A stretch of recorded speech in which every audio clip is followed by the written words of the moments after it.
रो रहे हैं, रोइएगा मत।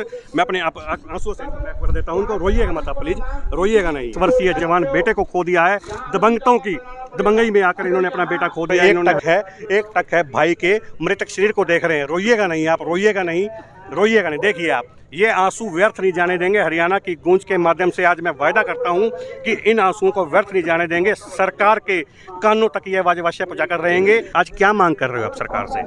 सरकार से हमारी मांग यही है कि हमें न्याय दिलाएं हमें। एक बीड़ी के बंडल से उपजा विवाद एक युवक की जान ले लेगा, ये किसी ने सोचा भी नहीं था। मेरे साथ जो आप एक पीड़ित युवक देख रहे हैं, इसने एक बीड़ी के बंडल का ऐसा मना किया कि दबंगियों ने इनके बेटे की जान ले ली। मैं कैमरामैन से कहना चाहूँगा, देखिए आप, ये जो ये डेड बॉडी पड़ी है, मृतक का शरीर पड़ा है, ये इनके बेटे का है जो मृतक मुकेश कुमार है। मैं आपको बता दूं कि बीते रविवार को कुछ दबंग मृतक मुकेश कुमार के पिता जो मेरे साथ खड़े हैं, गरीबदास की दुकान पर पहुँचते हैं और एक बीड़ी का बंडल मांगते हैं। इन्होंने हवाला देते हुए कहा कि उनके घर में किसी रिश्तेदार की मौत हो गई है, जिसके कारण दुकान बंद है। एक बार की तो जो युवक है चले गए, लेकिन कुछ देर बाद ही करीब 30 से 40 युवकों के साथ वह युवक लौटता है और आकर इनकी दुकान पर हमला कर देता है। जब इनका बेटा मृतक मुकेश कुमार लौटता है तो उनके पेट में चाकू घोंप दिया जाता है, जिसमें बीते गुरुवार को इलाज के दौरान इनकी मौत हो जाती है। देखिए आप, एक बीड़ी के बंडल से उपजा विवाद, एक पिता से उसका बेटा, एक बहन से उसका भाई और एक धर्मपत्नी से उसका पति छीन लेगा, ये कभी किसी ने सोचा ही नहीं था। देखिए आप, कैमरामैन से कहना चाहूँगा, एक बार दिखा दीजिए कि भुन्ना चंडीगढ़ मार्ग पर जो है महिलाओं ने और ग्रामीणों ने जाम लगा दिया है। इनकी मांग है कि जो दबंगई है, जो दबंगइयों के ऊपर सख्त से सख्त कार्रवाई की जाए। 50 लाख का है पीड़ित को मुआवजा दी जाए। वह पीड़ित की पत्नी को, जो मृतक है, मृतक की पत्नी को सरकारी नौकरी दी जाए। सरकारी नौकरी आनी जानी चीज़ है, 50 लाख रुपये आनी जानी चीज़ है, लेकिन मृतक का शरीर कौन वापस लुटाएगा, एक पिता को उसका बेटा कौन वापस लुटाएगा? हरियाणा की गूंज के माध्यम से आज प्रशासन से एक अपील करना चाहता हूँ कि जो भी इस घटना में शामिल है, जो भी इस घटना में संलिप्त है, उनको कड़ी से कड़ी सजा देने का काम करे, ताकि आगे से आइंदा कोई ऐसा काम ना कर सके कि किसी बाप से उसका बेटा छीना जा सके। गरीबदास जी, इस दुख की घड़ी में हरियाणा की गूंज के परिवार की ओर से आपको सांत्वना देता हूं। क्या पूरा मामला था, क्या घटना हुई थी? पूरी घटना जी इस तरह थी। देखिए आप, देखिए गरीबदास की आंखों में आंसू देखिएगा। बोला नहीं जा रहा है एक बाप से जिसने अपने 32 वर्षीय जवान बेटे को खो दिया है, सिर्फ एक बीड़ी का बंडल ना देने के कारण। पहले इनके घर में एक मृत्यु हो चुकी थी, एक मृत्यु के कारण इनकी दुकान बंद थी। यदि मृत्यु ना होती, कोई दुख ना होता, तो क्यों दुकान बंद करते और क्यों बीड़ी का बंडल ना देते? बीड़ी का बंडल देने के लिए तो उन्होंने दुकान खोली हुई थी। मृतक के घर में दुकान बंद थी, इसलिए घटना हुई कि इनको नहीं मालूम था कि इनके बेटे की भी जान चली जाएगी। जी गरीबदास जी, हमारा एक भाई ख़त्म हो गया था, उड़े में बैठे थे सारे शोक में। दुकान बंद थी 4 दिन से। 2 दारू पी के 2 लड़के आए तो हमारा पोता बाहर खेलने लग रहा था। वो तो उससे बोला, अरे दुकान खोल तू। बोला ना, हमारा दादा ख़त्म हो गया। मैं उड़े बैठे सारे, हमारी दुकान 4 दिन बंद है। मैंने बीड़ी दे, मैंने बोला बीड़ी आगे से ले लेना आप। बोलो नहीं देगा तो सारे तेरे चक ले जाऊँगा और मार दूंगा बहनचोद ने। फिर वो छोरा बेचारा डर से गया, बोला जी आप आगे से ले लो, हमारी बंद है दुकान, हमारा दादा ख़त्म हो रहा है। तो उसका गला पकड़ के मारने लग गए। जब वो रोने लग गया ना, तो उसने आवाज़ मारी, अरे मैंने मार दिया। अरे फिर मैं सारे शोक सभा में बैठे थे, उड़े तो उठ के आए, एकदम देखा तो छोरे ने उसको धक्का धुक्का मार के बजा दिया। बोला यार हम परेशानी में बैठे, तू क्यों मैंने दुखी करा, तू जा यहाँ से हैं। उसने फ़ोन करके 30-40 गुंडे बुला लिए भाई। फिर तो वो आंधे ही, किसी में लठ है, किसी पे तलवार थी, किसी पे चाकू थे, किसी पे गडासे थे, किसी पे डंडे थे। और हम थोड़े ही आदमी थे, 4-5 बैठे थे, वो तो आगे बाहर करने लग गए। बाहर निकलने हमने फ़ोन करा पुलिस वालों को। पुलिस वाले भी काफ़ी देर में आए। 2 बारी उन्हें लौट के 2 बारी हमला किया। फिर इनके सामने भी हमला किया। पुलिस वालों ने हमने अंदर कर दिया, बोले तुम अंदर जाओ और मैं संभाल लूँगा। और संभाला तो कोने, वो उनके सामने ही पुलिस वालों को भी धक्के मारने लग गए। और फिर तो मैंने ईंटें इतनी बरसाई, सारे जाली शीशे का जो कुछ मिला उन्हें सारे तोड़ दिए उन्होंने। क्या पहले भी कोई दुश्मनी रही है उनके साथ? ना, अपनी तो किसी से दुश्मनी, किसी से लड़ाई भी नहीं है। किसी गांव में हमारे किसी से आदमी तो ना लड़ाई भाई, ना हमारी दुश्मनी है किसी से। कौन से मोहल्ले में दुकान आपकी? हमारी चंद्रनगर में दुकान है। चंद्रनगर में। क्या लगता है आपको, कौन लोग थे जो हमला करने वाले थे? कुछ तो हमारे पड़ोस के थे और सारे बाहर के बुलाए हुए थे। वो मोटरसाइकिल पर ले डंडे गंडा से आए थे, फ़ोन करके तुरंत ही बुलाए उनने। जो आपका बेटा है मृतक मुकेश कुमार है, वो चपेट में कैसा है हमलावरों की? वो इस तरह था, वो भी बैठा था अंदर, आया तो वो बीच बचाव करने लग रहा, बोले जाओ जाओ रे, किस तरह वो पीछे थे, उसके बार करके चक्कू मार दिया इसके। हाँ, तो इस साइड में। कितने लोगों को चोटें लगी थी आपके घर में? चोट तो हमारे भाई के लगी है, भतीजे की लगी है, एक भतीजे का सर टूट गया, कुछ लुहाइयों को लगी है। चोट तो कई जनों की लगी है। कितने बेटे हैं आपके? मेरे 3 बेटे हैं, ये बीच का बेटा था वो। बीच का बेटा। देखिए आप कैमरे के माध्यम देखिए, जो गरीबदास है, हरियाणा की गूंज के परिवार की ओर से मैं सांत्वना देता हूँ। रो रहे हैं, ये रो रहे हैं, रोइएगा मत। मैं अपने आप आंसू से मैं कर देता हूँ उनको, रोइएगा मत आप प्लीज़, रोइएगा नहीं। ये देखिए एक जिसने ऐसे गरीबदास है जिन्होंने अपना बेटा खो दिया है। देखिए आप, मैं पुलिस प्रशासन से, हरियाणा सरकार से एक मांग करता हूं कि इस गरीबदास के आंसुओं को व्यर्थ नहीं जाने दीजिएगा। यह गरीबदास है जिन्होंने अपने 32 वर्षीय जवान बेटे को खो दिया है। दबंगई में आकर इन्होंने अपना बेटा खो दिया है। इन्होंने हरियाणा की गूंज के कैमरे पर बोलते हुए साफ तौर पर कहा है कि इनके घर में इनके भाई की जो है मृत्यु हो गई थी, जिनके शौक के लिए वो दुकान बंद कर बैठे थे। इतने में 2 युवक आते हैं, इनके पोते से बीड़ी का बंडल मांगते हैं। जब उनका पोता कहता है कि उनके घर में मृत्यु हो गई है, वह दुकान नहीं खोल सकते हैं, युवक एक बार की तो चले जाते हैं, लेकिन कुछ देर बाद ही 2 युवक 30 से 40 की संख्या में आते हैं और इनके घर पर आकर ताबड़तोड़ हमला कर देते हैं। जब इनका बेटा मृतक मुकेश कुमार बीच बचाव करने आता है तो पेट में चाकू घोंप दिया जाता है, जिसमें 3 से 4 दिन के इलाज के बाद है बेटे की मृत्यु हो जाती है। बहुत दुख की घड़ी है। देखिए शोक संतप्त जो ग्रामीण हैं यहाँ बैठे हैं, छोटे छोटे बच्चे यहाँ बैठे हुए हैं, शोक संतप्त महिलाएं हैं वो देखिए बैठी हुई है। मृतक की जो धर्मपत्नी है वो बेहोश है। मृतक के जो 2 बच्चे हैं, एक 10 वर्षीय बेटा बताया जा रहा है, एक 12 वर्षीय बेटी बताई जा रही है।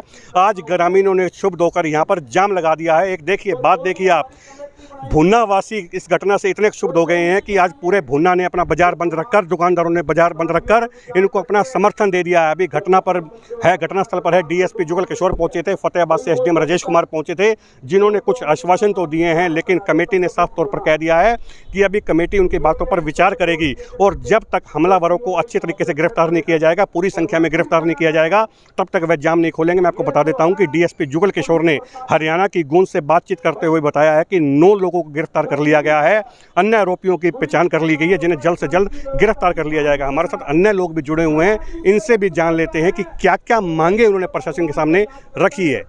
क्या बताना चाह रहे हैं जी आप? तो मैं तो अपना अंकल जी लगे हैं, गरीबदास जी पड़ोसी हैं, तो हम चला रहे हैं। पहली मांग तो ये है कि जो आरोपी है जी 30-40 ये निर्दोष है बेचारे, आज तक कभी भी मान लेने तो चूहा लगनी मारा, तो 30-40 लोगों जो आए थे उनको तुरंत प्रभाव से पुलिस गिरफ्तार करे और उनकी रिपोर्ट FIR दे।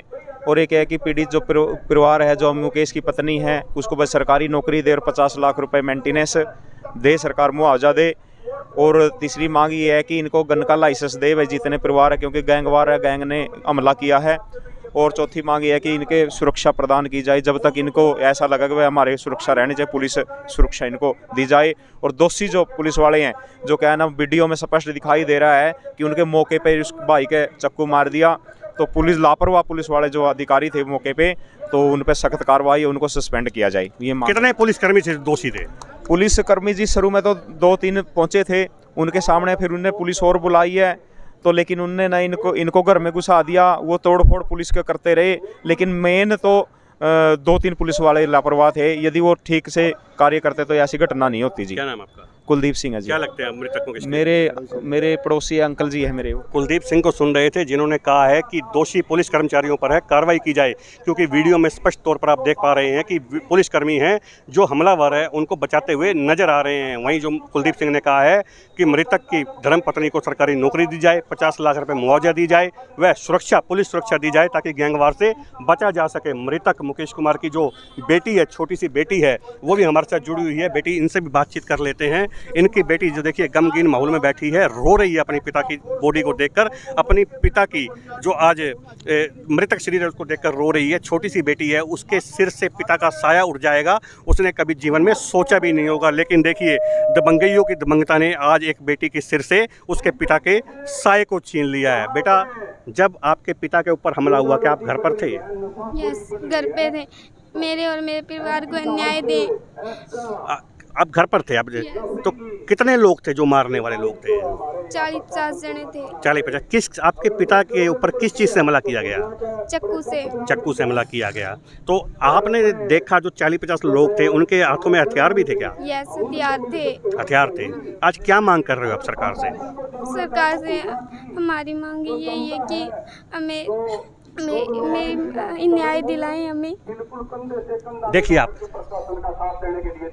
मृतक की बेटी है, 12 से 13 साल इसकी उम्र है, बोल नहीं निकल रहे हैं मुंह से। इसका कहना है कि बस एक ही मांग है कि सरकार उन्हें न्याय दे, जो इनके पिता का मृतक शरीर है, आज इनकी भी आत्मा को शांति मिल सके यदि सरकार कुछ करेगी। मैं आपको एक बार फिर बता देता हूं कि बीते रविवार को 2 युवक गरीबदास की दुकान पर आते हैं, बीड़ी का बंडल मांगते हैं, लेकिन गरीबदास के परिवार में किसी की मौत होने के चलते गरीबदास की दुकान बंद होती है।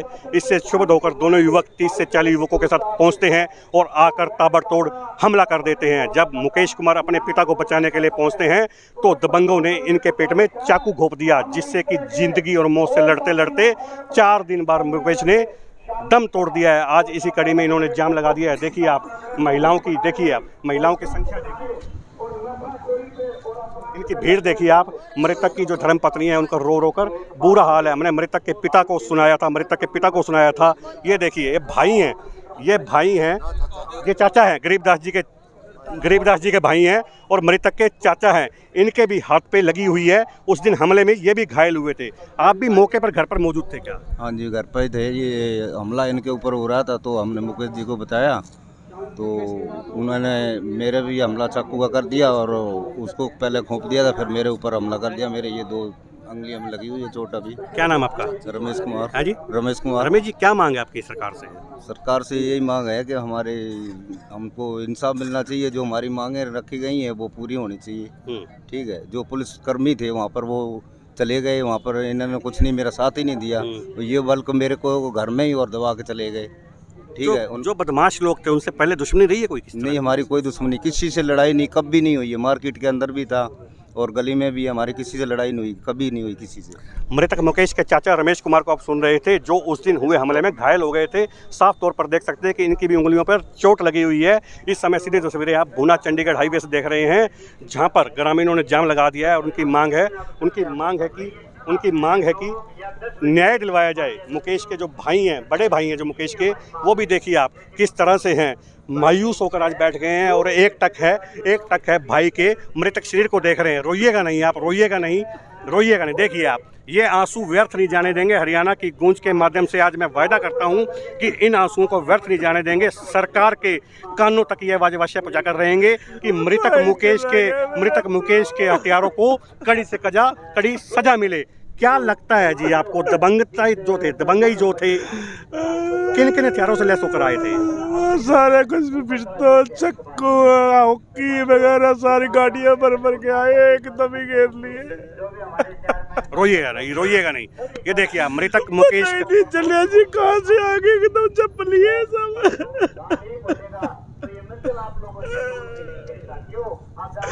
हम फतेहाबाद के अंदर सरकार के नुमाइंदे हैं जो विधायक डोडाराम, उनसे भी अभी फ़ोन पर बातचीत करेंगे और उनसे जानेंगे कि सरकार की तरफ से क्या है प्रयास किए जा रहे हैं। संभालिएगा इनको, ग्रामीणों से कहना चाहूँगा कि संभालिएगा, रोइएगा नहीं। मैं आपसे आज वायदा कर जा रहा हूँ, हरियाणा की गूंज के माध्यम से मृतक मुकेश को न्याय दिलवाने के अंदर हरियाणा की गूंज विशेष भूमिका निभाएगा। भुन्ना में मृतक मुकेश कुमार के परिवार को ढांढस बंधाने के लिए फतेहाबाद से इनेलो के जिला प्रधान बलविंदर सिंह कैरो पहुँचे हैं। इनसे पूछ लेते हैं कि परिवार से किस तरह की इनकी बातचीत हुई है और क्या सरकार से मांग करते हैं। बलविंदर जी, बहुत बड़ा हादसा भुन्ना में हो जाता है। दबंगइयों के द्वारा एक पिता से उसका बेटा, एक बहन से भाई, एक बच्चों से उनका पिता छीन लिया जाता है। क्या कहना चाहेंगे? देखिए, बड़ी ही दर्दनाक और दुखदायी ये घटना है। मेरे खुद का गांव भुन्ना है और ये परिवार हमारा अपना परिवार है। एक आम शरीफ शहरी नागरिक जो मेहनत मजदूरी करके अपने बच्चों का पेट पालते हैं, उस आदमी के साथ असामाजिक तत्व, चंद गुंडा तत्व आकर के और उसके घर पर हमला बोल देते हैं, केवल इस बात के लिए कि तू मेरे को बीड़ी का मंडल दे, नहीं तो हम आपको उठा के ले जाएंगे। और उनके घर में पहले डेथ हुई है, इस कारण से उन्होंने दुकान बेचारों ने बंद की है, जिनकी रोजी रोटी तक पूरी नहीं होती थी। उन्होंने उनके आगे हाथ भी जोड़े, लेकिन असामाजिक और गुंडा तत्वों का हौसला इतना ज़्यादा बढ़ा हुआ है कि दिन दिहाड़े उन्होंने अपने साथी इकट्ठे करके, गुंडा तत्व इकट्ठे करके और उस घर पर हमला बोलते हैं। चाकू, कापे, रिवाल्वर, पिस्तौल, देसी कट्टे उनके पास हैं। लहराते हुए पूरे उस मोहल्ले को वो एक बारी दहशत में बैठा देते हैं। और इस बीच जब ये पुलिस की कोई छोटी पीसीआर में, वो तो मानने वाली बात है कि उसमें 1 2 3 इनके कर्मचारी होते हैं केवल दिखावे के लिए, और वो अगर आए भी तो अगर अपराधी तत्वों के हौसले इतने बुलंद हों, वो दो सिपाहियों की या एएसआई की परवाह ना करें, तो मेरी समझ में ये तो बहुत बड़ा कहीं ना कहीं सरकार का कानून व्यवस्था पर कहीं कोई कंट्रोल नहीं है। ये सबसे सीधी बात ये है, क्योंकि दावा किया जाता है आम नागरिक की सुरक्षा की गारंटी का। प्रदेश में आज जिस तरीके से जंगल राज फैला हुआ है और गुंडा तत्व के जैसे हौसले बुलंद हैं, वो एक साधारण परिवार की जान को लील गए। मांग अब इसमें क्या कर सकते हैं, उस परिवार की भरपाई कैसे हो सकती है? हमारा पूरा गांव भुना आज शोक में डूबा हुआ है, और ऐसी वारदातें अगर बिना रोक टोक बेखौफ होकर प्रदेश में गुंडा तत्व और असामाजिक तत्व करेंगे, तो फिर सरकार क्या कर रही है इस मौके पे, उनके लिए बेहद शर्म की बात है। मौजूदा जो सरकार की हमारी ये जो कार्यप्रणाली है, जो कहते हैं, अगर उन्होंने इस पर लगाम ना लगाया तो कोई दिन दूर नहीं कि हर नागरिक अपने को असुरक्षित तो महसूस करेगा, और कहीं भी गुंडा तत्व उसको घेर के उसका मर्डर कर सकते हैं। उसमें आप भी हो और हम भी हैं, उनके हौसले इतने बुलंद हो रहे हैं, जो बड़ी शर्मनाक प्रदेश के लिए एक बहुत बेइज्जत घटना है। इसकी हम निंदा करते हैं और सरकार से इस बात की मांग करते हैं कि जो पीड़ित परिवार है उसको, उसके परिवार को भरण पोषण का, जो उसके छोटे छोटे बच्चे रह गए हैं, उसकी बीवी, घर में बूढ़े माँ बाप हैं, उनको तुरंत प्रभाव से 50 लाख का मुआवजा दिया जाए और उसकी मिसेज को एक नौकरी दी जाए। ये ऐसा मैं यहाँ मांग करते हैं हम सरकार से, उनको करना चाहिए। न्याय मिलने तक इनेलो पार्टी का क्या स्टैंड रहेगा? देखिए, आज से पहले भी हमने हर दुखी वर्ग का डटकर साथ दिया है, और अब भी जब तक न्याय नहीं मिल जाता, परिवार को जब तक संतुष्टि नहीं मिल जाती, हमारे पूरे गांव वासियों की जब तक संतुष्टि नहीं हो जाती, इनेलो डटकर पीड़ित परिवार के और इस जो हमारे गांव में शव पड़ा है हमारे गांव के आंगन में, इसके साथ खड़े रहेंगे। जिस तरीके का भी आंदोलन करना पड़े, चाहे हमें जेल जाना पड़े, हम जाने के लिए तैयार हैं।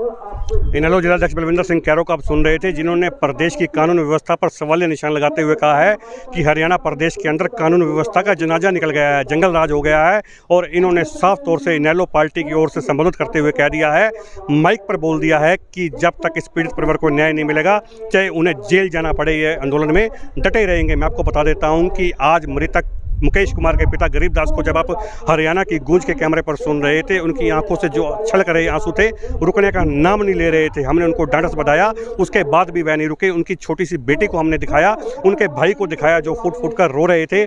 मैं आज भरी सभा के बीच में खड़े होकर हरियाणा की गूंज के कैमरे के माध्यम से एक वायदा कर जा रहा हूँ कि मृतक मुकेश कुमार के परिवार को न्याय दिलवाने के अंदर हरियाणा की गूंज के माध्यम से एक अहम भूमिका निभाएंगे। हरियाणा की गूंज का परिवार है, एक अहम भूमिका निभाएगा। हमेशा से पीड़ितों की आवाज बनकर उमड़ा हरियाणा की गूंज आज भी पीड़ित परिवार के साथ खड़ा है।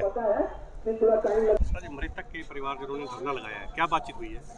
अभी तक मृतक के परिवार जितने भी धरना पे यहाँ पे बैठे थे, सभी से हमारी बातचीत हुई है। उन्होंने अपनी 5 डिमांडें हमारे सामने रखी थी, जिसके ऊपर प्रशासनिक अधिकारियों से, ऊपर आला अधिकारियों से बातचीत करने के बाद हम निष्कर्ष पे पहुँचे थे कि उनकी जो 4 डिमांडें थे वो हम फुलफिल कर रहे हैं। एक डिमांड है जो आर्थिक सहायता से रिलेटेड थी, उसके ऊपर हमने उनको कहा है कि आप अपना एक प्रपोजल बना के हम आगे फॉरवर्ड कर देंगे, और उसके बाद जो भी उचित मुआवजा सरकार के द्वारा दिया जाएगा वो आपको दे दिया जाएगा। कितने आरोपियों को गिरफ्तार कर? अभी तक इसमें 9 आरोपियों को गिरफ्तार किया गया है, और कुछ आरोपियों की पहचान भी हो चुकी है। वो सभी गिरफ्त से बाहर हैं और जल्द से गिरफ्तार कर लिए जाएंगे। पुलिस कर्मचारियों की भूमिका पे सवाल उठाए जा रहे हैं। देखिए, इसमें ऐसा तथ्य सामने आया था, और जो वीडियो में भी जो भी बातें आई थी वो भी हमने देखा है, लेकिन उसमें 2 पुलिसकर्मी थे जो बचाव कर रहे थे। वहाँ स्थिति गंभीर थी उस टाइम को देखा जाए तो, लेकिन उसके बाद जब पुलिस पहुंची है, उन्होंने घरों में घुसने भी नहीं दिया, और उसके बाद उन्होंने डिस्पर्स भी किए हैं। ऐसी बात नहीं है, फिर भी उनकी भूमिका की जांच की जा रही है। संदिग्धता है